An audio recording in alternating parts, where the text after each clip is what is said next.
Assalamualaikum warahmatullahi wabarakatuh.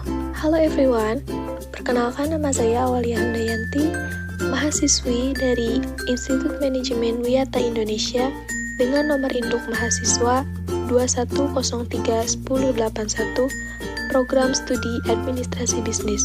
Video presentasi ini saya buat untuk memenuhi tugas ujian tengah semester mata kuliah Bahasa Indonesia dengan dosen pengampu Ibu Darmina Pratiwi Barus, SPD, MPD. Pada video presentasi ini, saya akan mereview tentang materi Bahasa Indonesia, yang mana materi ini terdiri dari 4 materi pokok. Yang pertama yaitu Hakikat Bahasa Indonesia, yang kedua, Ejaan yang disempurnakan, yang ketiga, Kata, Istilah, dan Diksi, dan yang terakhir yaitu Kalimat. Baiklah, kita mulai saja pada materi yang pertama yaitu Hakikat Bahasa Indonesia. Pada materi ini meliputi sejarah perkembangan bahasa Indonesia, kedudukan dan fungsi bahasa Indonesia, serta variasi bahasa. Yang pertama, sejarah perkembangan bahasa Indonesia. Sejarah perkembangan bahasa Indonesia dibagi menjadi beberapa abad, di antaranya yang pertama yaitu pada abad ke-7 sampai abad ke-9, bahasa sebagai wahana komunikasi. Pada abad ini, didasarkan pada temuan prasasti-prasasti bersejarah di berbagai tempat di Nusantara yang bertuliskan bahasa Melayu kuno. Contohnya seperti Prasasti Kedukan Bukit, Prasasti Talang Tuo, Prasasti Kota Kapur, Prasasti Karangbrahi, dan Prasasti Ganda Suli. Yang kedua, perkembangan bahasa Indonesia pada abad ke-14 sampai abad ke-16, yang ditandai dengan ditemukannya sebuah batu nisan dengan aksara Palawa pada salah satu kuburan Raja-Raja Pasai di Aceh. Selanjutnya, pada abad ke-17 sampai abad ke-18 yang ditandai di bidang kesusastraan. Contohnya, buku karya terkenal Abdullah yang turut memperkaya khazanah kesusastraan Melayu adalah Hikayat Abdullah dan Singapura Dimakan Api. Kemudian, pada abad ke-20, tercatat sebagai masa percepatan perkembangan dan peralihan bahasa Melayu menjadi bahasa Indonesia. Satu bahasa di antara sekian banyak bahasa di Nusantara yang dianggap paling layak menjadi bahasa persatuan atau kebangsaan ketika itu adalah bahasa Melayu. Nah, yang terakhir yaitu perkembangan bahasa Indonesia pada abad ke-21, yang ditandai dengan 3 peristiwa yang patut menjadi catatan, yaitu Kongres Bahasa Indonesia 8, 9, dan 10 yang berlangsung pada tahun 2003, 2008, dan 2013. Kedudukan dan fungsi bahasa Indonesia terbagi menjadi 2. Yang pertama, kedudukan bahasa Indonesia sebagai bahasa nasional, yang berfungsi sebagai lambang kebanggaan nasional, lambang identitas nasional, lambang pengaturan berbagai suku bangsa, dan lambang perhubungan antar budaya dan antar daerah. Yang kedua, kedudukan bahasa Indonesia sebagai bahasa negara, yang berfungsi sebagai bahasa resmi kenegaraan, bahasa pengantar bidang pendidikan, bahasa resmi perhubungan tingkat nasional atau bidang pemerintahan, serta bahasa resmi pengembangan kebudayaan dan iptek. Variasi bahasa. Adanya perbedaan di antara sesama masyarakat akan disertai juga oleh perbedaan bahasa yang mereka gunakan, sehingga memungkinkan adanya 2 atau lebih bahasa yang berbeda atau terdapat berbagai variasi bahasa yang lazim dikenal dalam penggunaan bahasa. Perbedaan bahasa di antara sesama mereka hanya sebatas variasi yang disebabkan perbedaan penggunaan bahasa yang sama pada ranah yang berbeda-beda. Contohnya seperti variasi bahasa lisan dan tulisan, variasi bahasa baku dan tidak baku, variasi bahasa resmi dan tidak resmi, dan masih banyak lagi variasi bahasa lainnya. Materi yang kedua yaitu ejaan yang disempurnakan. Pada materi ini akan dibahas mengenai 2 hal, yaitu ejaan yang pernah berlaku di Indonesia dan komponen-komponen ejaan. Ejaan yang pernah berlaku di Indonesia meliputi yang pertama ejaan Van Ophuijsen pada tahun 1901. Hal-hal yang menonjol dalam ejaan ini adalah penggunaan penulisan huruf J yang dibaca Y dan penggunaan penulisan huruf OE yang dibaca U. Yang kedua, ejaan Suwandi atau ejaan Republik pada 19 Maret 1947. Hal-hal yang menonjol dalam ejaan ini adalah penulisan huruf OE yang diganti dengan U, serta kata ulang boleh ditulis dengan angka 2.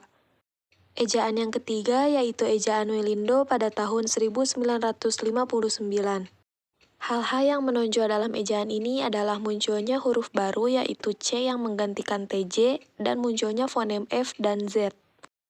Yang terakhir yaitu ejaan bahasa Indonesia yang disempurnakan pada tahun 1972. Hal-hal yang diatur dalam ejaan bahasa Indonesia yang disempurnakan adalah penulisan huruf, termasuk huruf kapital dan huruf miring, penulisan kata, penulisan tanda baca, penulisan singkatan dan akronim, penulisan angka dan lambang bilangan, serta penulisan unsur serapan. Kita beralih ke pembahasan selanjutnya yaitu komponen-komponen ejaan. Yang pertama ada pemakaian huruf. Pemakaian huruf ini terdiri dari huruf abjad, huruf vokal, dan huruf konsonan. Tentunya ketiga huruf ini bukanlah huruf asing bagi kita. Huruf abjad yaitu huruf yang terdiri dari huruf A sampai Z, huruf vokal terdiri dari huruf A, I, U, dan O, dan huruf konsonan yaitu huruf yang selain huruf vokal. Komponen selanjutnya yaitu pemakaian kata. Pemakaian kata ini terdiri dari yang pertama bentuk ulang. Bentuk ulang ditulis dengan menggunakan tanda hubung di antara unsur-unsurnya. Contohnya seperti anak-anak, buku-buku, kuda-kuda. Kemudian, awalan dan akhiran ditulis serangkai dalam bentuk ulang, seperti kekanak-kanakan, perundang-undangan, dibesar-besarkan, dan memata-matai. Pemakaian kata yang kedua yaitu kata di, ke, dan dari. Kata di, ke, dan dari ditulis terpisah dari kata yang mengikutinya, kecuali di dalam gabungan kata yang sudah lazim dianggap sebagai satu kata seperti ataupun dan daripada.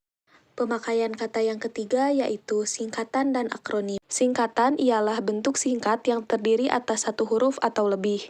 Contohnya seperti singkatan nama orang, Aha Nasution yang berarti Abdul Haris Nasution. Sedangkan akronim ialah singkatan dari dua kata atau lebih yang diperlakukan sebagai sebuah kata seperti akronim nama diri yang seluruhnya ditulis dengan huruf kapital. Seperti kata LIPI yaitu Lembaga Ilmu Pengetahuan Indonesia. Komponen yang selanjutnya yaitu pemakaian tanda baca. Pemakaian tanda baca ini terdiri dari yang pertama tanda seru. Tanda seru dipakai untuk mengakhiri ungkapan atau pernyataan yang berupa seruan atau perintah. Yang kedua tanda kurung. Tanda kurung dipakai untuk mengapit tambahan keterangan atau penjelasan. Seperti dia tidak membawa SIM dalam kurung surat izin mengemudi. Yang terakhir, tanda garis miring. Tanda garis miring dipakai pada nomor surat dan juga dipakai sebagai pengganti kata atau. Komponen ejaan yang terakhir yaitu penulisan unsur serapan. Unsur serapan dalam bahasa Indonesia dibagi menjadi dua kelompok besar. Yang pertama yaitu unsur asing yang belum sepenuhnya terserap ke bahasa Indonesia, dan yang kedua yaitu unsur asing yang penulisan dan pengucapannya disesuaikan dengan kaidah bahasa Indonesia. Materi yang ketiga yaitu kata, istilah, dan diksi. Yang akan dibahas di sini yaitu yang pertama pengertian kata dan sumbernya, yang kedua pengertian istilah dan sumbernya, dan yang ketiga diksi. Pengertian kata dan sumbernya. Pengertian kata dapat dirumuskan sebagai bentuk lingual yang memiliki urutan fonem yang tetap. Artinya, fonem-fonem yang menjadi unsur pembentukan kata itu tidak dapat diubah urutannya. Kemudian sumber kata. Sumber kata ini pada dasarnya berasal dari dua sumber, yaitu sumber dalam dan sumber luar.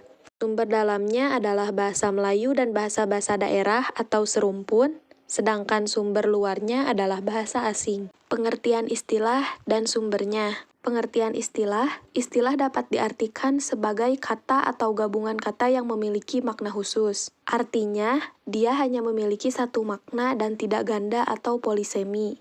Istilah bersumber dari bahasa Indonesia atau Melayu, bahasa-bahasa daerah serumpun, dan bahasa asing. Pembahasan yang ketiga yaitu diksi atau pilihan kata.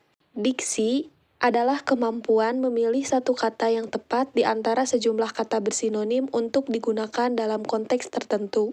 Kemudian ada relaksi makna. Relaksi makna ini berarti sifat pertalian makna yang terdapat pada sejumlah kata, seperti kesinoniman, kehiponiman, keantoniman. Kesinoniman berarti keadaan yang menunjukkan bahwa sejumlah kata yang berlainan bentuknya namun memiliki makna yang sama.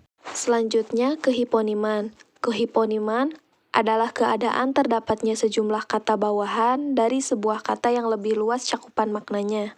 Terakhir, keantoniman. Keantoniman adalah keadaan terdapatnya dua kata yang berlawanan makna.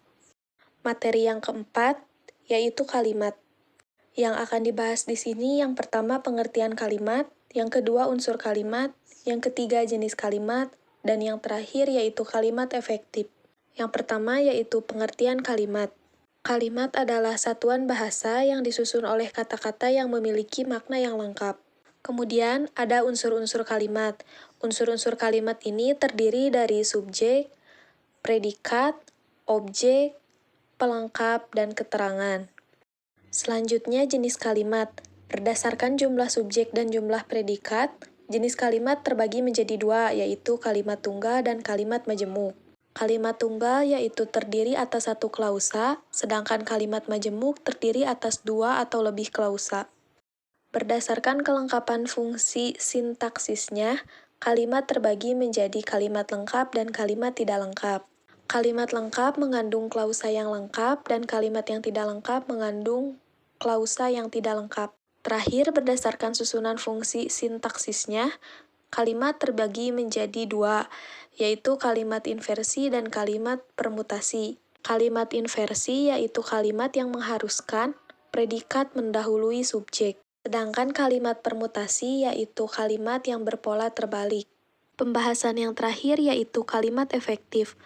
Kalimat yang digunakan dalam karya ilmiah harus dapat dipahami secara tepat dan cepat oleh pembaca. Kalimat tersebut harus mewakili pikiran penulis sehingga dapat dipahami secara mudah. Agar kalimat dapat dipahami dan tak menimbulkan multitafsir, kalimat tersebut perlu disusun secara efektif. Lalu, apa sih kalimat efektif itu? Kalimat efektif adalah kalimat yang secara tepat mewakili gagasan atau pikiran penulis. Kalimat efektif harus singkat, padat, jelas, dan lengkap agar dapat dipahami oleh pembaca. Baiklah, video presentasi ini saya akhiri. Cukup sekian yang dapat saya sampaikan. Mohon maaf apabila masih banyak kekurangan dalam penyampaian ataupun pembuatan video ini. Terima kasih. Wassalamualaikum warahmatullahi wabarakatuh.